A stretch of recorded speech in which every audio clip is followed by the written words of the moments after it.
welcome to LOA Today. I'm Walt Thiessen. With me today is entrepreneur and Abraham Hicks fan Louis D'Souza. This is your daily dose of happy. We are so happy you decided to join us today. Anne-Marie is away this week and next, so we will be seeing her in September, I guess, because we're recording this third week of August 2022. And we did have a guest scheduled for today, but when we scheduled, she warned me she was going to be traveling, and she thought she'd be able to make it regardless of whether she was going to be in Europe or someplace else. I'm not sure exactly where she was traveling to, but apparently it didn't work out quite the way she'd hoped. So we'll have to have her back another time. But that's all right. It gives us an opportunity to do something, Louis, we haven't done in a while. And that's just kind of talk some LOA, right? I mean, that's something we did all the time, but we haven't done it lately because of all the guests we've been doing. Yeah, I mean, there's so many things happening in my life. And, you can always relate them all to LOA, but, yeah, I had some great conversations recently.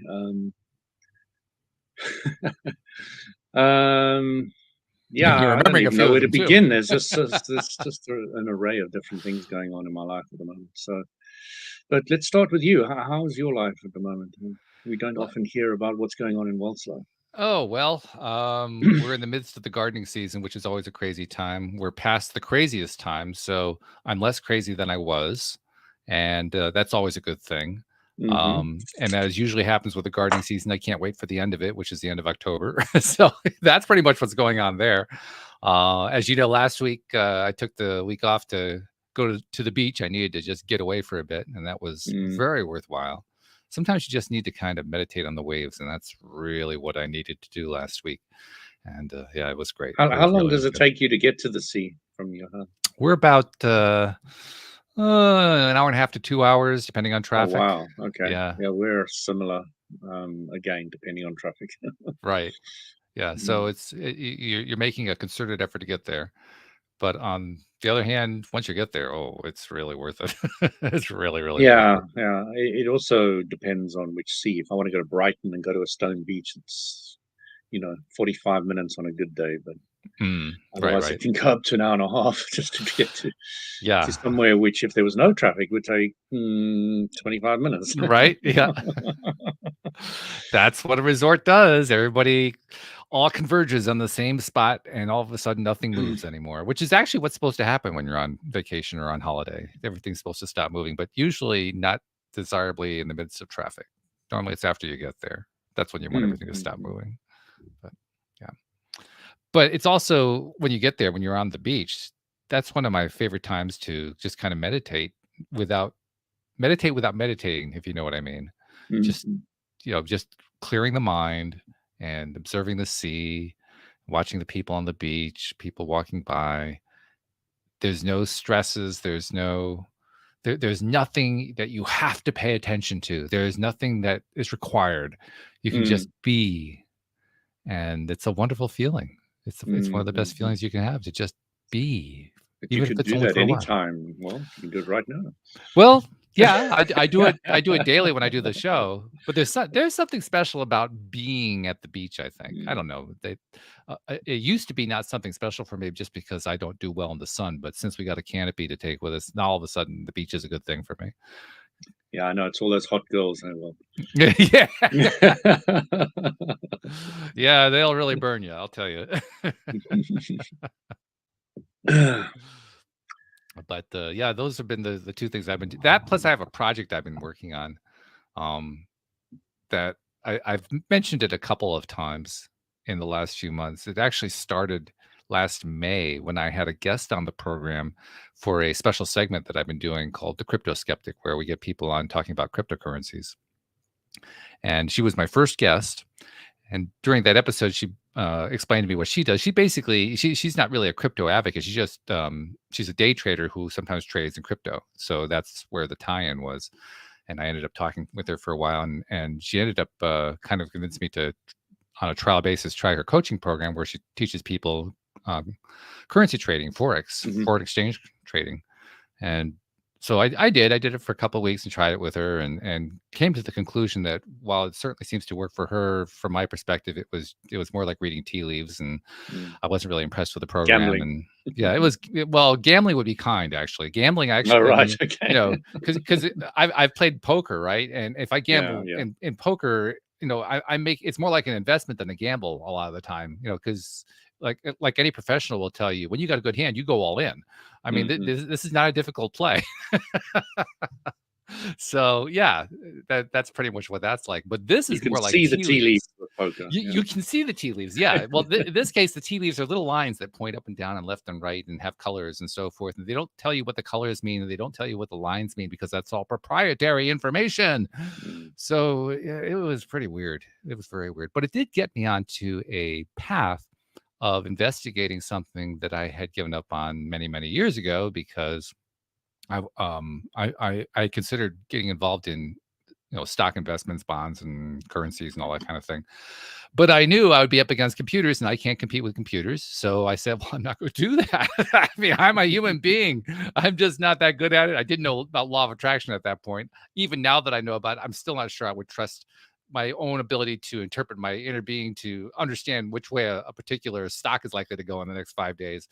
So no, it didn't make any sense to me. But after working with Anne, that was her name, I I said, I wonder if there's been any progress made in terms of making computerized trading available to the average individual. And it turns out there has. And so my journey for the last few months has been learning how that stuff works. And I have learned a ton, let me tell you. I have learned a whole lot. And the software has gotten fairly good. Not great, but fairly good. You have to be a programmer. I think I've mentioned that before. You have to be a programmer in order to do it. And I'm not a great programmer, but I know enough that I know C, I know C++. I can, I can navigate it. I don't know the languages backward and forward, but I can write some code in it. And so I tried one platform, and it really wasn't very good. Very pretty, beautiful graphics. Let me tell you, the charting was gorgeous, but the coding was really limited. Tried a second one, really, really old platform dating back to the early 2000s. I didn't even know it had existed. Apparently, this program trading for individuals has been around for a while. But I also found out why I didn't find out about it, because, it does a lot of good stuff. But when you're analyzing these kinds of things, you want to be able to see your charts, and you want to be able to write your code, and you want the two to work together. And this doesn't do that very well. You can write your indicator code, or you can write your trading code, but ne'er the twain shall meet. I mean, they just don't play well together. And that's confusing.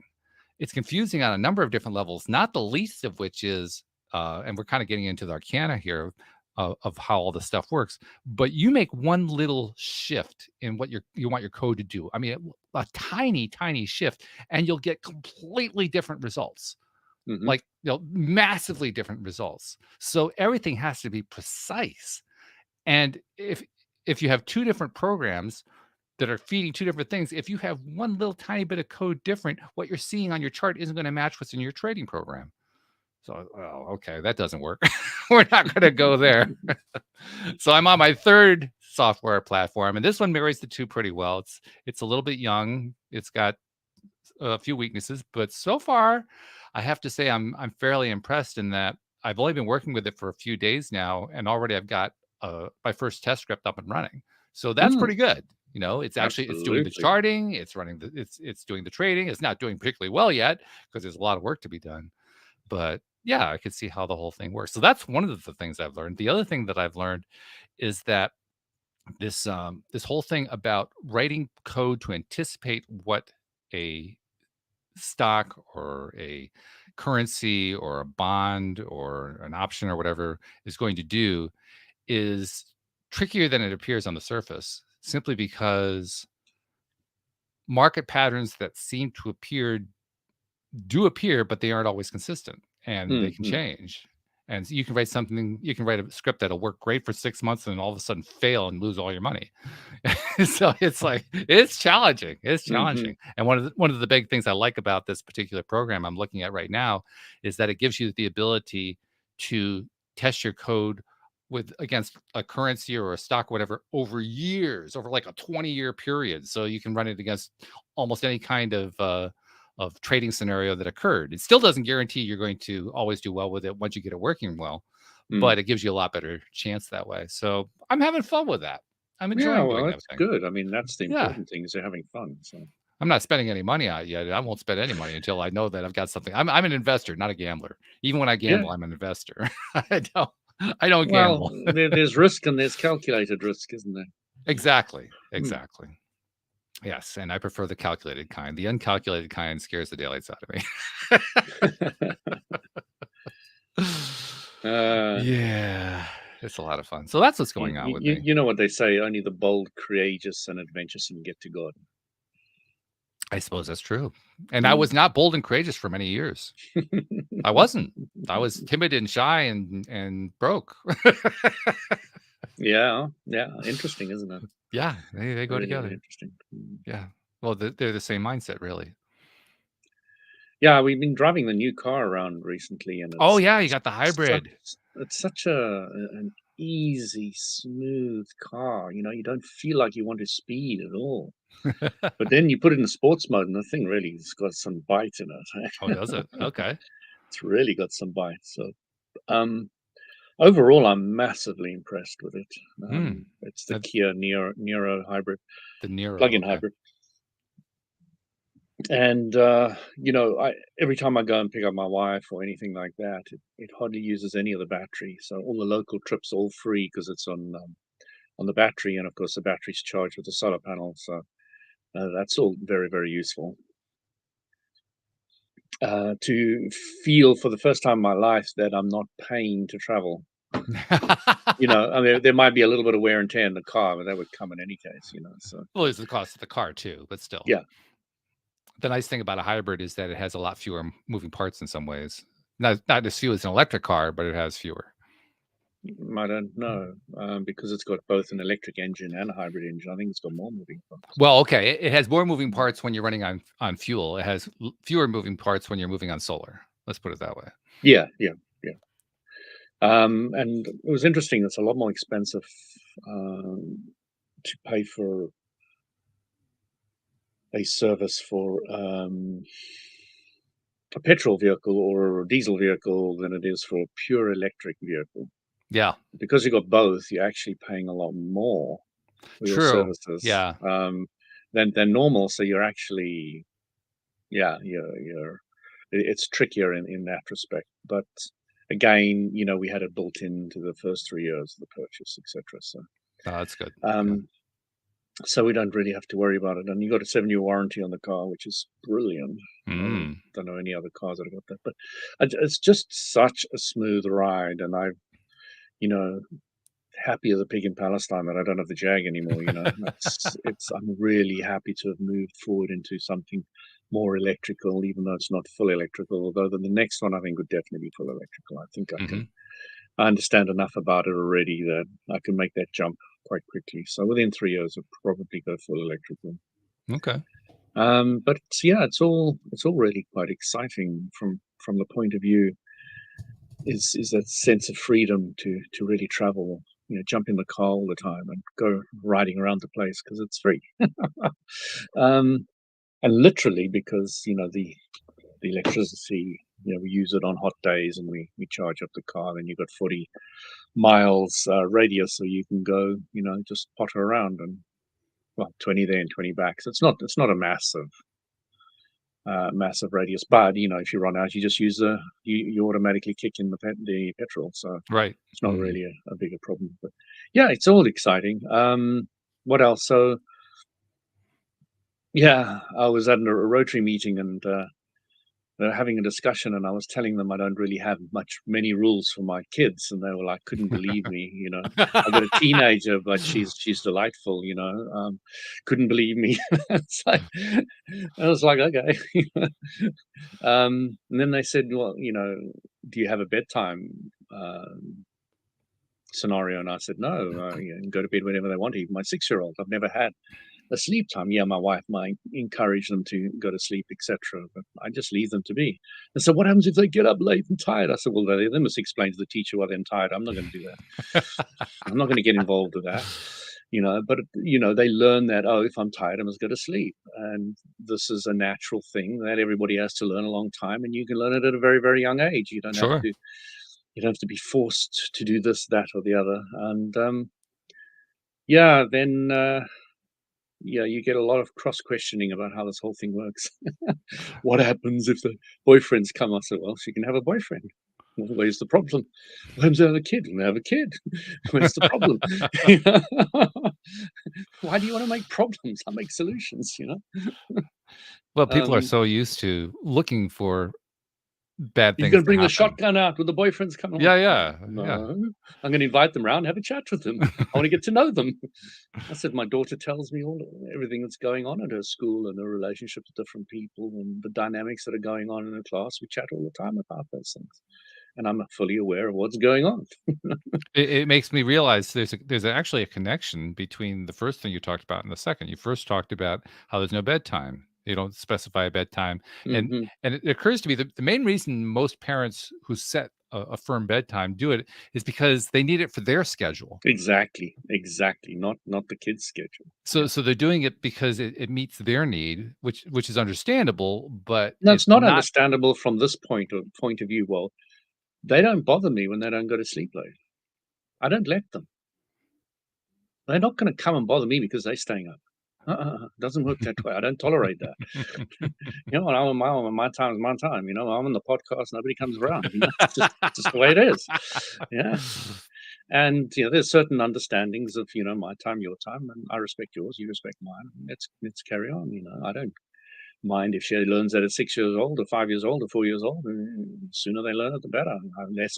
And then they said, well, a teenager, they were going to rebel. And rebel against what? I got no rules. This is true. What rules are you going to rebel against? You can go out if you want. Just tell me, that might be a rule, but it's just a suggestion. I can track you on your phone if you. That's the beauty of modern technology, right? It's easy to Yeah, I track. mean they can track Yeah, me too. So it's yeah. it's all good and well. I mean, there's nothing hidden. I think the reason I said that it's understandable is that people are it's understandable because of my understanding of how people think and how people behave. And people think and behave from the perspective of what you and I would call lack or Mm, fear. mm, And the fear is an endless list of things to be afraid of. So if you're afraid of enough things, especially for your kids, yeah, it's really understandable. It's not mm, difficult to understand at all how you would be afraid about, giving the child the freedom to decide when they're going to go to bed because, oh my mm, God, you can come up with a whole list of things that can go wrong. And very likely, because you came up with a list, some of them will go wrong because mm, you came up with the list. That's the only thing that's missing from the conversation. Who came up with the mhm. list? Yeah, I mean, like my eldest daughter Isabel, she started walking to school by herself, well, by herself with a friend, at the age of 8, and now my 6-year-old wants to walk to school by herself at 6, Hmm. and this is her asking, desperate to walk by herself, and there's the other parents are just shaking my head. So I saw Eloise walking to school by herself, because I've been leading her a little further and further away from the high school, from the primary school, and the parents are seeing her walk by herself, and they take her under her arm and they walk her in. I'm getting myself in trouble because the other kids are saying, "I want to do it too, mom." Sure. Oh yeah. If Eloise can do it, so I have to be careful how we were playing it. But now my youngest one can walk with my oldest one to school, even though she's a little bit early. She can just wait outside with a queue of other parents That's and nice. kids. Yeah. So just slowly breaking her into to doing more and more herself at ages that other parents in this area would not do it. Of course, my brother, who was in South Korea, was saying that a kid like 3 years old was getting on a bus, and all the people on the bus knew this kid got on all the time, looked after them, make sure they got off at the right one. Right. and right stop. And so in different countries, everything's completely different. It also depends on what kind of area you live in. I mean, if you live in a Mm. dangerous area, you wouldn't want to do that. But if you live in a relatively Mm. safe area, then yeah. I mean, you can teach the child how to But take care of again, if you themselves and look out. understand LOA, you can be safe in a dangerous area. Well, you can. I just wouldn't Mm. necessarily recommend it. Mm. I wouldn't I mean, recommend it if people are fearful of it. Yeah, it's like well, a I just know parent how most people who are. was watching me dunk my 3-month-old into the bottom of the deep end of the pool and come up with a huge smile on their faces. And he was shocked. He was looking at me Mm, like, "How can you do that?" I said, "Well, if I were you, I wouldn't do it with your kid with that kind of thinking. mm. So you can give me your kid and I'll do it with them. That'll be okay. But don't you take your kid and dunk Yeah, it." that'll work great. I'll love that reaction. Oh my goodness, that'll be precious to see that reaction on their face. But yeah, no, I totally get what you're saying, and that's Mm. why I would be concerned about it, just because I know what kind of mindset the average person has. I mean, the guest I had on Somebody was Friday, she actually had a statistic about it. She said, do you know what the average number of negative thoughts is or what the percentage of negative thoughts is that the average person has every day?" I guessed 80%, and she said, "Yep, that's exactly right. 80% of the thoughts are negative." And you think of it that way, you say, "Oh my god, Mm. no wonder we got so much contrast going on in this world." Whew. So when we're looking at it, I mean, I don't know how anybody would judge that. I think it must be less, otherwise the person would be dead. But No, not necessarily, because I really do buy into the idea that 80%, that's a yeah, but I do lot buy into the idea of that positive is a lot more momentum, eh? but positive is a lot more powerful than negative. And I think that's what makes the difference. That's what balances it out. So you could have 80% negative thoughts and the positive would still outweigh the negative, just even if it's only 20%. I'm still confused about the positive anymore because the universal law of attraction doesn't care if you're positive or negative, it'll just amplify. No, but the difference I Mm. think is that positive asserts something, negative simply fears it. It's lack of it, and lack is nothing. Okay, that's an interesting way of looking at Assertion it. is something.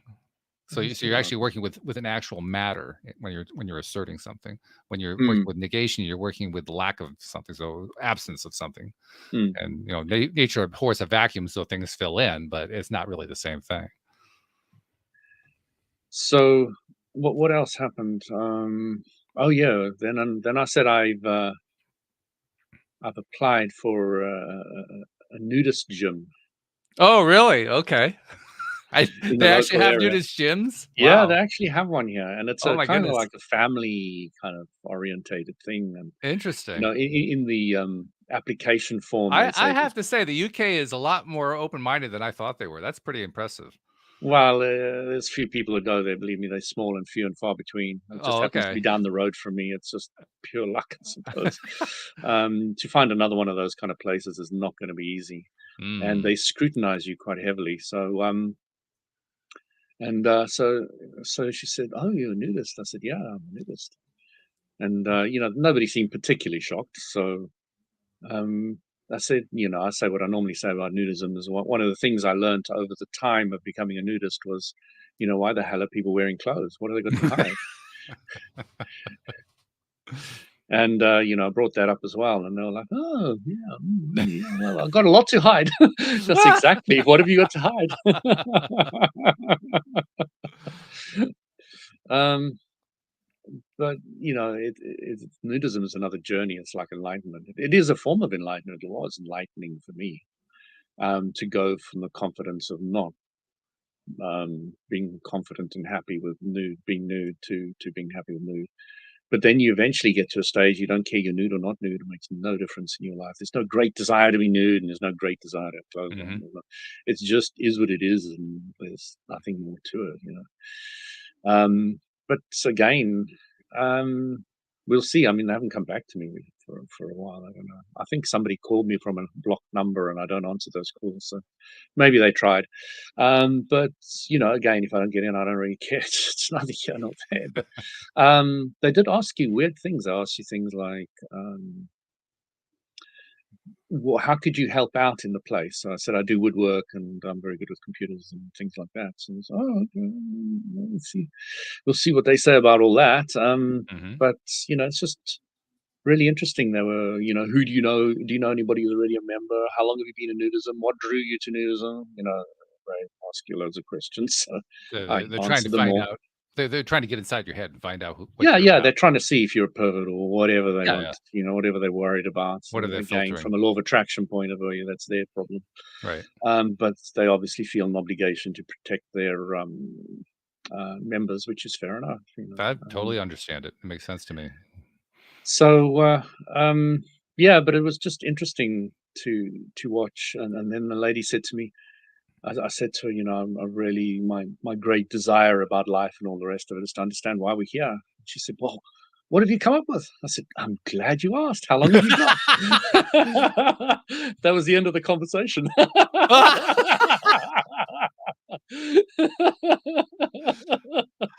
Oh, dear. My goodness, that almost sounds disappointing. I mean, that would have been like perfect opportunity, and it just kind of disappeared. I know, but I mean, I don't really mind. I'm very much, very, very focused on going with the flow. If the flow changes, I just go with it. I don't stop and say, "Hey, you asked me a question. I'm going to answer it." But yeah, it was fun because these guys are a very different mindset to where I'm at. So, the one lady said to me, they're talking soil. Such a boring topic, but you made it so interesting. Oh, So that's funny. I had a lot of fun with these guys, and I'm having more and more with them. But That reminds yeah, me, there's have you done any have you discovered anything new and interesting about the soil thing? Because I know you've been kind of, focused on it for quite some mm, time now. We haven't talked about it in depth in a while. yeah. I mean,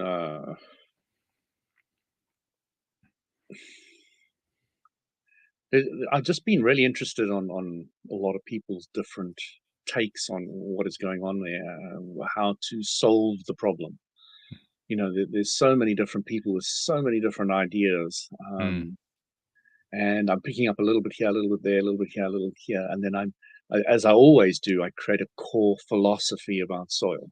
One thing I'm Which, curious about, you said a lot of different people with a lot of different ideas on how to solve the problem. My question is, are you finding that all these people agree on what the problem is? Because I find that's actually not necessarily true. So I'm curious. I mean, uh,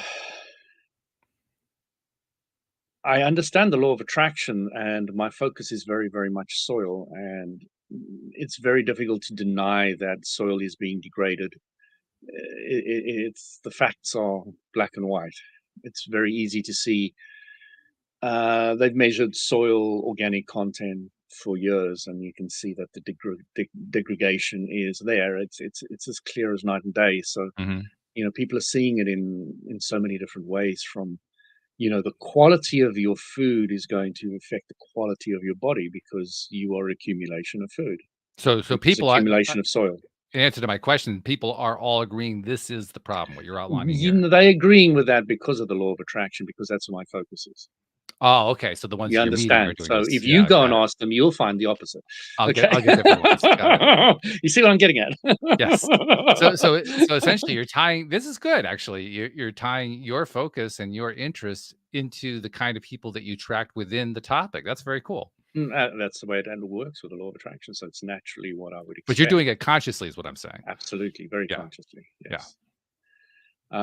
So I'm drawing a lot of these people that are very, very interested and focused and passionate about improving soil in many different ways. Even if it's just a garden that they've got, Mm.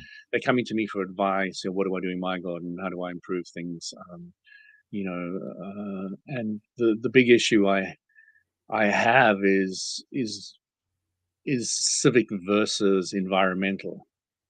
What does that mean? So let's say Rotary, for example, they would say the environmental people should be planting trees. Okay, so one or two trees here, there, and everywhere is not going to make much difference to anything. Okay, so there's a park next to you, and there's a tree that's come down. We want to replace it. That's a civic issue. It's not really an Oh, that's what you environmental mean by issue. civic. Gotcha. So Okay. civic, people thinking picking up all the plastic. No, that's a civic issue. It's not an Okay. environmental issue. So I want to really get people to understand what an environmental issue is, because they don't already. They think it's these small little things, and it's not. Well, But sure, then because that's when what you they've make been it the taught. big thing that it really is, then they think they can't do anything. Hmm. Okay, so now I've got that problem that I've come with at the moment is, what do I do for something like my local Rotary Club that is environmentally orientated, that's not too big for them to perceive that they can do anything? Interesting And challenge. that's what my bowl of contention is at the moment, and I'm really mulling over it and not coming to huge amount of conclusions. Oh, I was just gonna ask, had you gotten anywhere with it? No, Apparently not. not Okay. particularly, no. So, if anybody's out there listening to this and they've got some ideas on how to do it, Yeah. because education's one of them, and, one of them's a teacher, and he's going into the geography class to teach, and he's gonna get me to come into the class and teach. He's sure he can get the teacher to do that, and then if, they're impressed with it, maybe they'll get I'll be able to go in front of the whole school, Hmm. etcetera. But, it's a step-by-step process of, Yeah. getting into all the different environments and talking to people Sure. about these things, because I think education of what is and what isn't is one of the biggest key points to helping raise the awareness. So if you're going to buy something now, you're a little more aware. Let's buy locally. You know, it makes a lot of sense on so many levels, but once you understand the whole process, it makes more and more and more and more sense. Locally, as in, let's start growing it in my own garden. Let's grow some Mm. herbs, or on the balcony, or just something. Just getting more and more involved with getting your hands in that soil. And of course, I've talked to you about the incredible 4.7 hertz that the planet Earth vibrates, which is incredibly healing. Mm. And they've had so many studies out there. You can go look on the internet about how it's the Earth. If you immerse somebody into the earth, either with just planting stuff or digging stuff up or whatever, or walking, or burying yourself half, your legs inside the sand on the beach or something, getting around to that wet area where you can really connect to that vibration. You really, you start feeling calmer. If you're one of these really agitated people, you stick your feet into the sand, or you walk, or you swim in the sea for a while, you really start feeling more invigorated Oh, in the yeah. environment and more balanced, and all those things start happening. So it's not rocket science. You can go test it yourself. Oh, yeah. It's um one of my favorite things to do at the beach. I mean, yeah, literally exactly. sitting in my chair, watching everything, and literally I'm digging my toes into the sand Yeah, right into the as I'm doing sand. that. Yeah, yeah, yeah. Yeah. Yeah, I mean, I always go into the lotus position and just kind of dig myself in a little bit and Yeah, get to I'm the not quite wet that the wet I'm not crazy about it, but yeah, I understand. Yeah, yeah, yeah. No, it's just because I can do the lotus, it's easy for me, so, I and couldn't do a lotus comfortable. when I It's was very 14. I mean, it's crazy. I even cut this little table that I'm on at the moment so that I can spread my knees a little bit more to do the lotus, so I'm sitting in the lotus at the moment. Oh, you are? Okay. Um, and, it's just such a comfortable posture. I can stay in it for hours, I'm glad you find really. it that way. I found it painful, but I'm glad it works for you. That's great. Exactly. I mean, it wasn't always this way. In the beginning, it was It very wasn't painful. okay. Yeah, yeah. But as you move and get the joints loosened, then it becomes easier and easier. And the great thing about the lotus is how it straightens the back. I would force you Um, to, I think, yeah. yeah, it does. A full lotus does. Half lotus doesn't. Mhm. Folding your legs doesn't. But the Right. full lotus really helps that back really sit up nicely. And um, so, what else has been happening? I haven't been to the club that often. I was in the nudist area in Austria, and in all the swimming places we went Mm. there, as usual. And I went in one room, and I just sat down. I mean, I didn't even look around the room much, and somebody was coughing or something. So I looked around, and I suddenly saw everybody was a woman. Like, okay. So I said to them, "Is this a woman's only place?" And they said, "No, no, no." And everybody was laughing. They said, "If it was, we would have told you." uh, so yeah, they've done one of our favorite spots there up, and it's just brand new. It's just everything's new. It's gorgeous. You've got this view over these mountains. Of course, we were in summer just recently there.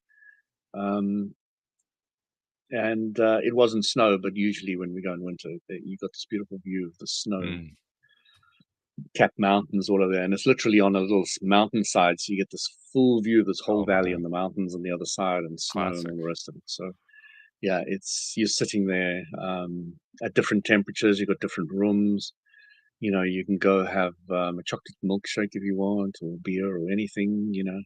Go nude and go buy your your stuff because they give you little bracelets which you can pay with. So when you go out, you Which have would be to useful. pay. But if you're not wearing any clothes, you got to have Yeah, something you're in not there, allowed right? to Right. take phones in there because of photos, Yeah. etc. So, Yeah. yeah, it was very useful that they've got that. But they've really gone to town to make it easy and useful Mm-hmm. and all the rest of it. And the kids just love it. They got these slides, these water slides, and these Mm. different pools, and they've got these what do you call it when you jump off that thing that bounces? Oh, yeah, I know what you mean. Yeah, the inflatable thing. No, no, no. When you go climb up a ladder and go to the top and jump off this platform. Oh, what, like platform diving? Yeah, but it's not platform. There's a word for it. Diving board. Yeah, diving board. Yeah, so you dive off the Okay. diving board. So Okay. they've got a low one and a high one, and they've got Okay. bubbles coming up underneath. So when you jump in, the water's soft. So it's not like you're hitting hard water. So Ah. they bubble it up, and you just jump in, and it's just very easy to go down. And it's really, Oh, really nice. deep. But it's really high. When you jump off there, it's like, ooh. So that's a lot of fun, and the kids enjoy that too. Then they got this one that goes round and round and round at high speed, which is really a lot of fun as well. You just lie back and you just get shot round. Wow. They have quite a bit for the kids. Oh yeah, they've got loads of things. They've got a baby area as well that is really cute. It's done so nicely. You really have to see it to believe it. And, it fills up this little cup and then it drops and fills up this cup and drops, and it's not too heavy or too strong, so the babies can handle it and all Okay. the rest of it. And they've made it just little sprinklers and little slides, and yeah, they've done it just so nicely that the little babies love it, and the toddlers. So yeah, they've gone to a lot of effort in these places, significant amount of effort. And Very there's a nice. new one which I'm excited to go to over Christmas Hmm. and see what they've got there. um, yeah, so I'm busy making something at the moment out of wood, which is an Agoscu thing. I always talk about this thing, pain-free Agoscu. Mm-hmm. And what it does is it raises your one leg and lowers it a little bit, little bit, little bit. So it's quite painful when you do it, if your muscles are out of joint, and it slowly brings all your muscles into the right places with the right strength and the right tensions in So, it. So so, it's so easier. describe what this object looks like. I mean, like if you were to sit down with it or whatever. What? Okay, so a piece of wood like that, and at the back is another piece of wood. So there's a little shoe that fits onto your shoe, and it's got a Velcro, and there's Okay. a piece of wood that sits in it. So you take your piece of wood and you'd fit it into the grooves Okay. at a high level and a lower level and lower level, and it holds your leg at a specific angle, so that the tension is correct on the ankle and the whole way through. And So is this something? your other Is this leg's at something you're 90 standing degrees. on, or is this you're sitting, or what? What's No, the you're lying position? on your back, You're on and your this thing back. is on the floor, Oh, and okay. it just raises one leg or both legs. You can do both. So it's a little more complicated to describe.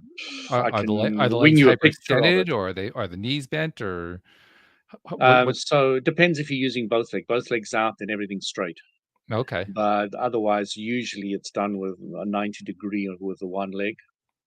So imagine you've got a couch under the one leg, and the other one is on this thing that goes down. Okay. Mm. Okay. Yeah. Well, I could see where that would have that would take some getting used to because Yeah, that's it really shocks the whole yeah, system that's not big something that time in your the body's beginning. used The to. first time I used it was like, oh, this is painful, and as everything starts synchronizing. But it was just an interesting thing that Peter Egosky created, and it's with nobody else, and all the rest of it. And I'm just going to create my own. I mean, you can But buy them for about 200 quid from the website, but I just thought it'd be a good woodwork project. yeah, sure. Well, what are Mm. you finding is the benefit of it? Because I apparently haven't you done do it some yet. I haven't impressive. finished it, so Oh, I'll tell okay. you when I've done it. Oh, all right. The benefit is, if you can't bend and touch your toes, so Well, it I've never takes been all able the to reach my muscles toes. and lengthens them, so it's easier for you to do. Oh, okay. Well, then So I'd have a it's chance take to see, my problem is my legs are so much longer than my torso, so trying to touch my toes is physically difficult for me just mm, because the length is wrong.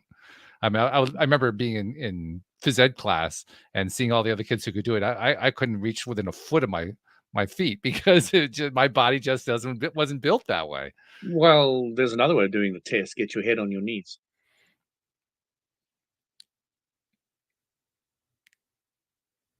I'm wondering if I could do that. I'm trying to imagine if I could have done that. I Mm, don't know. mm, mm. Yeah, I mean, you don't have to be curtailed by the idea that you can't touch your toes because of the dimensions of the body. So what it is, it's all about getting that stretch in the back and the legs going so that you can move forward. Hmm. Okay. Mm. Interesting. What else? So doing more and more meditation, stilling the mind, and contemplating what is enlightenment. Um, and it seems to be coming clearer and clearer and clearer to me. And I can talk about that a little bit. So, if you say you want to pursue enlightenment, you can't pursue something you don't know. You can pursue something you do know, but when you're pursuing something you don't know, you can't. Yeah, so it becomes an interesting question in terminology. What do you call it when you're going after something that you don't know what it Don't is, know but you're aware that it's there? exactly. So it's a little bit like a dog chasing its tail. Kind of. Yeah. So you're going round and round and round and round. I don't know if you've ever done this, but I heard about this recently. If you tickle a dog's tail and they don't know it, and they'll run round and round and round, try to Oh, get yeah, yeah. see what's there. So that's a little bit like a human. If you want to find enlightenment, um, you need to.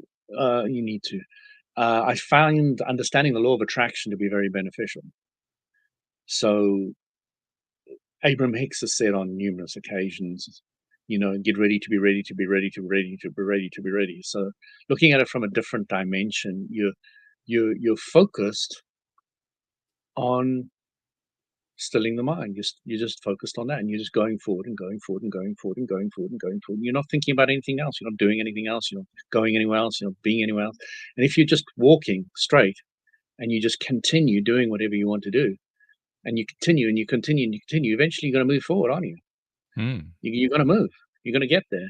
sure. So, if you're walking in a straight line and you keep on walking and keep walking, eventually you're going to get somewhere. I mean, I know the world's round and you might catch your tail, but That's a long walk. And but a few ferries and ships in there too. yeah. But you get the point is you're really getting ready, and if somebody wants to give a focus, you can have love or compassion or joy or ecstasy or hate or terror or whatever you want to, but Mhm, keep on going in the same direction. mhm. Eventually you're going to get there. I'm curious about something because you referred to it as enlightenment. A lot of people call it as an enlightenment. To me, the word enlightenment actually doesn't enlighten anything for me. It doesn't make a lot of I, I, sense to I me. absolutely agree with you. I use that word because it's what a lot of people would use, Yeah, could but use. what But when you think of it, what does it mean alignment, to you? Alignment, okay, I get that yeah, better. yeah, yeah, Yeah. exactly.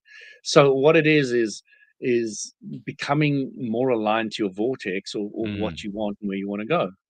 And as you become more and more aligned to that, there's not so much frustration or anger or rage or depression or whatever. There's now excitement and passion and oh my god, and something's happening and let's go and all the rest of it. But you got this whole big problem of somebody who's depressed and they go into rage and anger and they feeling so much relief and release out of it, and everybody says, "Shut up, go back to your depression."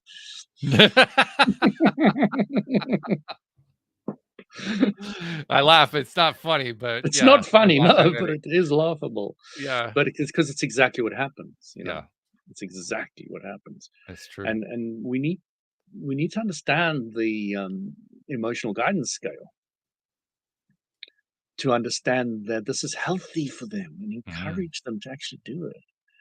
And it's a journey for people to understand the way it works.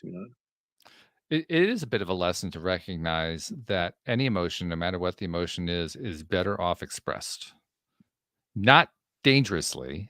You don't have to express Exactly. something dangerously or harmfully, but it needs to be expressed. It needs to be felt through. And I've It always done that with my family. I've shown them mm, that I get emotional. I've shown them that I get frustrated. I've shown them mhm, I get angry, and I show them that I get over it quickly. mhm. Sure. And I make them very aware of that point, Mhm. very aware of it. So don't mind if you're angry. Don't mind if you're cross. Don't mind whatever. But get over it quick. See if you can It's get over and it quick. depending on what it is, I mean, some things I don't wanna get over quick. If I'm feeling joy, I don't wanna get over that quick easily. I mean, I want Absolutely. this, like, to keep going. Absolutely. "Hey, let's go with this one for a while." When I said, all you need to do is focus on what you want, even if it's hate, but keep on going, because nobody's ever going to want to focus on hate all the time. So that's not going to be their No, choice. it It's it not going to wears you be their out. choice. It's not going to be Yeah. their choice. So they're going to go and focus on what they want, which Mhm. is a more blissful state. And we really need to appreciate the fact that if you've had a whole lot of negativity and the train's really running 100 miles per hour in the wrong direction, it's going to be a great relief and release to have it slow down. Oh, yeah. Just to have it slow down. You know, we need to appreciate the steps involved in the process. That's the closest I can come to understanding the word enlightenment, Mm, because the closest I can come is to realize it's kinda like a light turned on. The yeah. awareness, "Oh, I get it now." That's Ah, the enlightened part. Like, yeah, "Oh, of exactly. course." Yeah, the That's aha the closest I moments. come Yeah, to, it's yeah, an yeah. aha moment, right, exactly. But aha moment is still a very intellectual moment. It is. Mm. And I That do that's why I don't feel like the from my term. experiences that it goes way beyond the mind, Yeah, at that's why least enlightenment doesn't work the for me. I don't mental like the term. mind that we Mhm. play with. Mm. Alignment is good. That's the best one I've heard so far, actually. I feel like there's gotta be another word for describing. I don't know. It's getting to where you want to be. Mm. That's the closest I can come to Let identifying it what that word. be, Let it let be. it Yes. be, let it be, Thank you, let Paul and it John. be. Whisper words of wisdom. Mhm. Mm. Yeah, I remember that's going to my living mom the and word. saying, "Just let it be." So she said, "Be what?" I said, "Mom, just let it be. Be what? Be. Just let it be. Be what?" It's actually very evocative, that conversation, It because it is. really illustrates how for many, many years, for generations even rather, we learned to not be, we learned to do. We Mm, learn to be doing all the time, or mm, to demonstrate, or to in some way show, rather than to just be. mm. We're kind of relearning the old skill now as a culture or a series of cultures, which is a healthy thing to do. But boy, oh boy, we got kind of off on the wrong track for a while there. Like, oh my god, I got to be a human doing. Yeah, it's So I'm it's a thing. being the enlightenment more and more now, which Hmm. is which is refreshing. Um, We'll just but call you the aligned you're one. really looking at the accumulation of wanted vibrational Mm, actions, either mentally or physically or emotionally. Okay, so it's and then of course the accumulation, the law of attraction will amplify hmm. because it's got the momentum going. Sure. So you really start getting what is necessary and how it works. If you've got the discipline to work at it all the time, there's another story. Well, that's where the practice comes in. Yeah. The way I look at it is it's something that if I can do it for 1 second today, maybe I can do it for 2 seconds tomorrow, and Mm, maybe for 3 the day after. And just mm. it doesn't really matter which level I'm at. Can I do it one step beyond that? And then one step beyond that? But we need to be really honest with ourselves. Um, don't fool ourselves of what we want and what we're prepared to do to get it. What do you mean? So if you don't put in the time, and not using the word effort, I'm going to use the word play, time and play. Okay, no work With going what on you here, folks. want. Sorry. If you don't put in the time and play, the vibrations are not going to change. They're going to go nowhere. They're going to stay similar or same or whatever. So we need to put in that little bit of um, direction to our focus and get something moving, you know. And Well, that's the there's practice. no place for the enlightened student with laziness, really, you know. Not Well, it's a saying contradiction in terms. that if you define laziness as being, then it's not lazy, but you know what I mean. Just not focusing your energies in a direction that you want to go. You're not going to achieve it. You're just not Yeah. going to. It's not going to happen. There's, we'll put it this way: there's no such there's no value in or no such thing as someone who wants to get better but doesn't want to get better, because that's really Mm. what that amounts to, right? You have to be consistent with what it is that you're looking for if you want to get it, no matter what it is. I don't care what it is. If you want to climb a tree, you have to consistently work toward climbing a tree. You know, walking down the street isn't going to do it. At some Mm. point, you have to go after the tree. Exactly. Exactly. And you know, there's a lot of people that goal is not enlightenment. They've never even dreamt of it.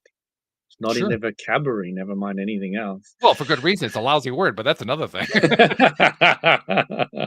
Alignment. Let's use that word for what? Um, Alignment. I like that better. Yes, much better. so yeah, I was saying to the Rotarians as well, I've just never understood, and I've said this probably to you a million times, I've never understood why people can arrive in this game called life, earth, planet, body, and not want to know how to play the game or why we're here or where we're going, you know, what the meaning is to it all. And they're just happy to plod along. You know, they're just really happy to plod along. Because, you know, they were teaching me maths, biology, history, science at school when I was in primary school. And I said, I can't learn this. I can't study. I can't focus. I want to know why I'm here first. Then I'll study all of the stuff for you. No problem. But first, tell me what the freaking hell I'm doing here. And you know, it was just it's just been the driving force of my entire life. Why am I I here? think what you're illustrating with what you're describing there is how humans basically think and operate. We think and operate in terms of, I want to have some certain experience in my life or an effect or a feeling or whatever. And I decide that in some way others need to be involved in it. So now I have to construct a way for all of that to happen. Mhm. And that's what leads you on that plotting journey that you're describing.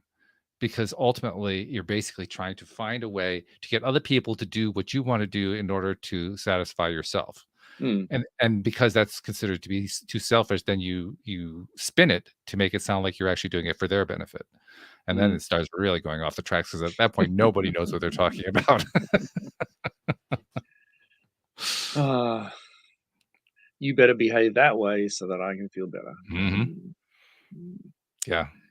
I remember, That's speaking of Abraham Hicks, I remember, I don't remember which book it was. One of their books had a really good paragraph, and it was kind of buried in this other chapter that, I mean, all their chapters pretty much talk about the same thing. So don't get me wrong, but mm, it was kind of buried. It was kind of, it was like almost an afterthought that they threw this chapter in, and I almost, or this paragraph in, and I almost skipped past it. I was reading very quickly. I almost skipped past it, and I said, "What did I just read?" And I mm, went back and read it again, and it was one of the most brilliant passages I'd ever read.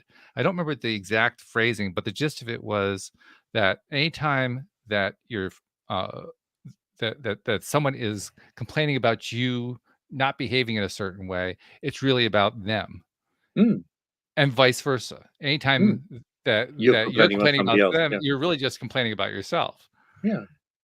and it's true. That's It's so completely, true. absolutely true. It's the It mirror it effect. it's a level of Yeah. honesty that we're not used to. Yeah. That's what Yeah. makes it so difficult and challenging, but it is an absolutely true Mm. thing. Yeah, anytime that somebody's, not behaving the way you want them to, that's about you, it's not about them. Mm, Anytime that you're behaving in a way they don't want, that's about them, that has nothing to do with you. It's a tough lesson, but boy, oh boy, is it important. I think anyway, I think it's one of the most valuable things we can learn. mm. Well, we're almost time up already. Well, Well, that's the way it usually goes, right? We get no, going no, it and it just just kind of vanishes flies in a through. blink. I mean, it's kinda sad we couldn't have our guest today. Our guest was, an interesting woman. She had, I I'm pausing here to kind of rephrase, because I know what the usual way is to express this, and I'm trying to think of what's the way I actually want to express it. So she had experienced breast cancer. That's my new way of trying to change it. I don't want people to have something. I want them to experience it, and so that they can let go of the experience. And in the process of encountering that particular condition, she also decided to just go completely off grid, so to speak, in terms of not doing it the traditional way. So she said within days, she jumped on a plane and went to Peru to work with a shaman to help change her life. And basically, she has a long story that tells how she overcame the cancer, rid her body of it, and she did it by changing her life, or changing her mind, changing the way she thought about things and looked at things and experienced things and so forth. So we're going to have her back another time. Or not back. We're going to have her on another time. She was supposed to be here today. It didn't quite work. Really, really interesting. Yeah, but that would have been a really good conversation. I'd love to hear about her shaman experience. That would be very interesting. And she apparently explored a lot of different alternative modalities as part of her journey, and helps other women, particularly with breast cancer. She focuses specifically on helping women who encounter breast cancer, because she just found it so meaningful and so useful. Did she completely reverse it? I believe she did. Her profile doesn't specify that clearly, but you get the sense she's been dealing with it for quite some time. So you kind of get the sense that, yeah, that's the answer. That's what happened. But that's one of the questions I wanted to ask her. Find out. Yeah. I still want to find anybody with muscular dystrophy who's successfully reversed. That's right. You were looking for that. Nobody's come up yet. I've only known one person who had anything close to that, and I don't think he actually had muscular dystrophy. I'm trying to think. It was probably related to polio or something like that. But he was the only one I've ever known. So it's not like there's a large pool of people you're drawing from, I think. No, it's not. But again, I couldn't find anything on the internet. But I'm sure there must be somebody. Well, you know as well as I do, you keep focusing on it, you're going to attract them into your life. It's just a question of when. I love it whenever I'm walking anywhere, or I'm chatting to the Rotarians, or say, you got back problems? Yeah. You got breathing problems? Yes. You got yes. Because you just start seeing it so clearly after a while. You know what's going on in people. Do you find people are receptive? You myopic, you're this, you're that. You can see this thing, but the mostly things that happen to me. So it's easy when you draw on your own experience and you've reversed it. You can really see quite clearly in others to a large degree. Do you find that people are receptive to you saying that, though? Yeah, they open up and tell you everything. Yeah, okay. Almost always. Are they receptive? Because I bring in my own experience as well, and that makes the bridge. Okay, but are they receptive to whatever suggestions you have for them? I don't necessarily make them unless they ask. Oh, okay. No, that's smart. I'll only make them if they ask. Yeah. No, I agree. Or, so what did you do to overcome it? I'll say, that's what I did. So you're a good conversationalist. I'm very much not pushing my belief or ideas on other people. That's a very strong part of my my way of just being clear about who I am, where I'm going. Very good. I like that. Well, this has been a good conversation. We kind of miss having Anne-Marie around, but we'll have her back in a a couple of weeks, and we'll have a guest next week. But it's been nice to kind of go back. This is like throwback, right? This is the way. Right from the beginning. Yeah. This is good. This is good stuff. Yeah. Well, let us know if you have any new soil breakthroughs. I'm really looking forward to the day when you come onto the show and you say that you actually dove in and you experimented and you found something, and here's some really cool stuff that you found about soil, and you haven't done that yet. I keep waiting for that. Yeah, no, I'm to come up with original stuff is quite something. Yeah, it takes a while. Yeah, I get it. Because I'm looking forward to it, though. You really get those kind of understandings from source. So yeah. Yeah, if you look at Einstein or any of the great guys, they all had weird and wonderful experiences from in dreams or sleep or out of body or whatever. They all have these weird. Einstein, in particular, came up with one of my favorite phrases, and his phrase. This may be a paraphrase, but it's pretty close to the original.